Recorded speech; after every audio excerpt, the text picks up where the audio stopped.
Instagram பார்த்து நீங்களும் இந்த புக்கை வாங்கலான்னு ஐடியாவில் இருக்கீங்களா? தயவு செஞ்சு வாங்காதீங்க. ரீசன் என்னன்னு பார்த்தீங்கன்னா, நம்மளுக்கு ஒரு 4 புக் ப்ளஸ் 10 ரீஃபில் கொடுத்துட்றாங்க. உங்களோட பேபியோட ஹேண்ட் ரைட்டிங் ஸ்கில்லை பொறுத்து நீங்கள் வாங்குங்க.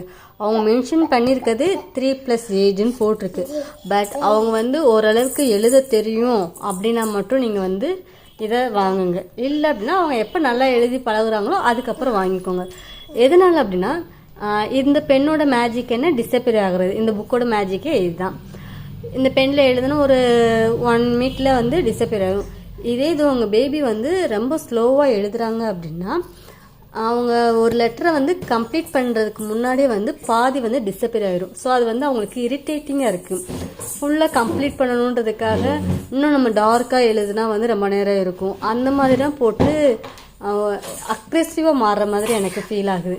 இன்னொன்று பாதி டிஸப்பியர் ஆகிடுது அவங்க கம்ப்ளீட் பண்ணுறதுக்கு முன்னாடி. அது அவங்களுக்கு எழுதுறோம் அப்படின்ற ஒரு தாட்டே போய் அது மேலே ஒரு இரிட்டேட்டிங் தான் அவங்களுக்கு வருது.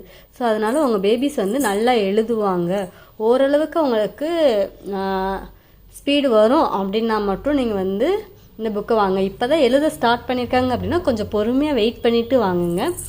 நான் டியோ டேப்பில் 72க்கு வாங்கினேன். பட் அதை நான் ரெக்கமெண்ட் பண்ண மாட்டேன். ரீசன் என்னென்னு பார்த்தீங்கன்னா, டியோ டேப்பில் ஒரு 10 ப்ராடக்ட் ஆர்டர் பண்ண நம்மளுக்கு ரிசீவ் ஆகுறது 8-9 தான் ரிசீவ் ஆகுது. இது 1 டைம் இல்லை, எனக்கு 2 டைம் நடந்திருக்கு.